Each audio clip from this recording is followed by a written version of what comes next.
Hey guys, Josiah from Quadratic here. Today on the shelf we're taking a look at the iFlight iX2 Tiny. Now this is really piqued my interest. It costs just over $100 and it's really looking like probably one of the cheapest options for a micro.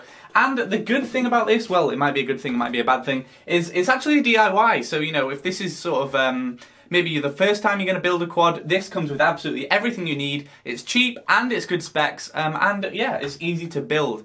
It's also, I really like the website. It's from iFlight RC, like I mentioned, and you sort of click on the quad and then you've got the option to select every single component, so you can literally just buy the frame, or you can buy the frame with the camera, or the frame with the motors and the ESCs, and then get your own camera and FC or whatever. So it's really like independently modular in the way that you can buy this as well, which I think is a really nice touch. So if you just want a couple of components and you've got a few spare at home that you want to put on this, then you can only buy the things you need, which I think is a really nice touch, because a lot of the time I've got like spare micro cameras or things left over, so I don't necessarily need to waste money buying one on a new build as well. So this is a really nice option. Anyway, we're going to go ahead, take a look at what's in here, take a look at the specs, and then build it as well, because obviously this is a DIY one, and then give it a fly and see how it does. Let's take a look at the components. So here's the box. If we take a look inside, first thing we'll notice is we've got some nice iFlight stickers with the sort of Chinese flag logo on there, and a couple of smaller ones as well if we want.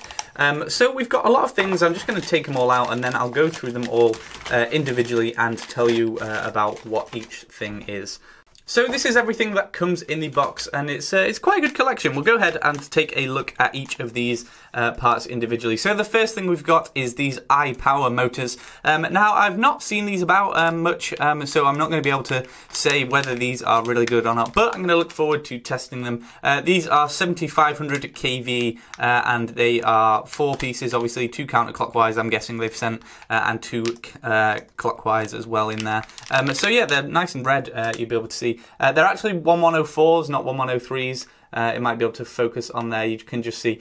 So these are hopefully going to be able to take a little bit more, maybe 3S as well, and then give us a little bit more thrust. So it looks like I've got sent a spare one as well there. That's probably just because I got sent this to review, so in case one blows, they'll have sent me a spare one. We've also got our choice of receiver. I've gone for the FR Sky. This is through S-Bus as well. So you can literally, obviously get whatever you want. It looks like we've got a tiny little bit of heat shrink in there, so we can put that over the receiver, which is good. And then obviously we've got our connectors to put that onto the FC. And speaking of which, the FC, we've got an iFlight Power Cube. So this is made by the people who are selling this iFlight. And if I can get this open, how am I meant to open this? We can take a look at it.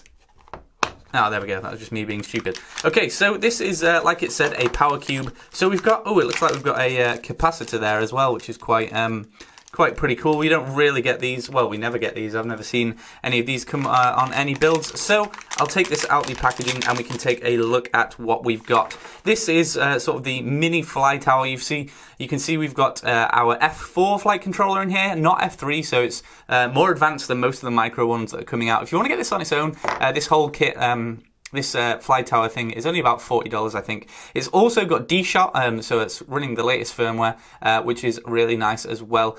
So this is the FC on top. Underneath here we've got the ESCs, which is obviously a 4-in-1, as you can see. And this is actually a 10 amp ESC, which I think is pretty good. You know, we're going to be able to run 3S on this, so we'll see how well this performs. But for the moment, it's not the highest one I've ever seen. Obviously, we've got like 25 amp ESCs and things on ones like the XJB80 and things like that, but I think 10 amps should be fine, especially for this quad and for this setup.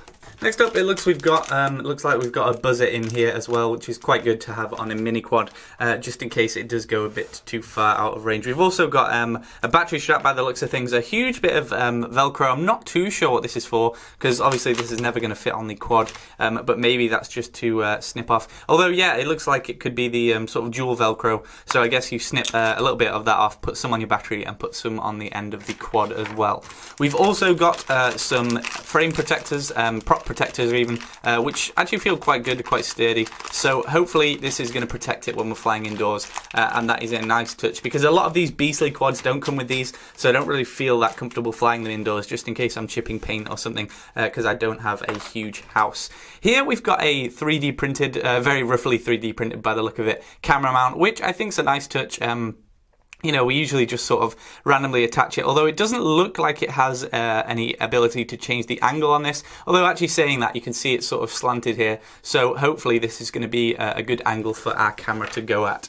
And speaking of camera, we've got it in here. I'll just bring it out.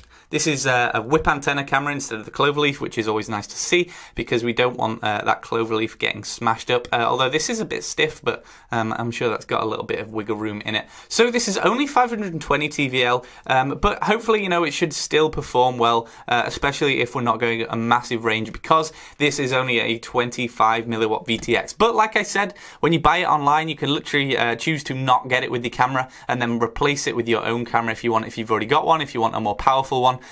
So that is a really sweet option. So possibly swap this out for one that can go maybe 100 or 200 milliwatts as well, and that would be a good idea. But this has still got 48 channels, and 520 TVL is not the worst thing I've ever seen.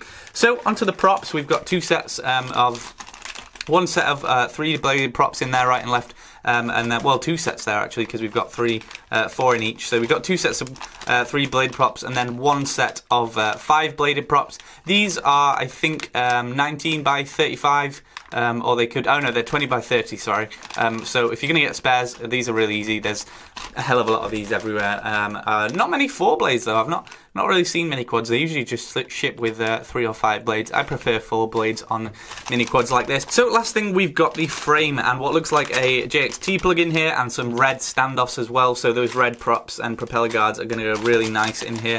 I'll just pop this open and see what the quality of the frame is actually like, because it looks, this is a 90mm, if I think I did say that earlier, but it looks like this is going to be quite durable. This is pretty sweet carbon fibre. It looks like we've got a white inner as well, but it's actually kind of thin. There's not a lot of flex in it though, which is good. And then we've got a hell of a lot of nuts and bolts in here. Some nice red standoffs, which is going to look really great. And then our top plate as well. So this doesn't actually come with an instruction manual, at least mine didn't. So I'm going to go ahead, do a quick build video of this, piece it all together, and then obviously give it a flight at the end.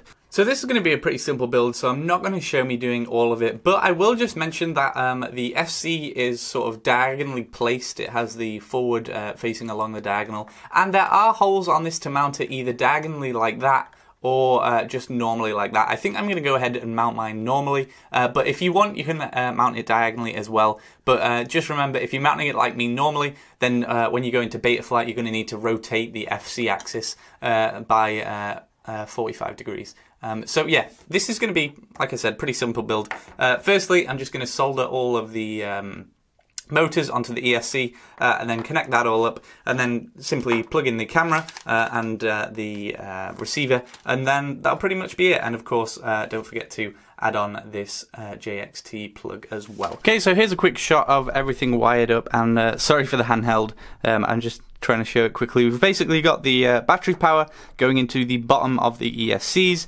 We don't need these on the top because we've got plugs going between the ESC and the FC, so that is all sorted. And then over here is basically where we've got everything wired up for the rest of the stuff. So you'll see if my camera is going to focus.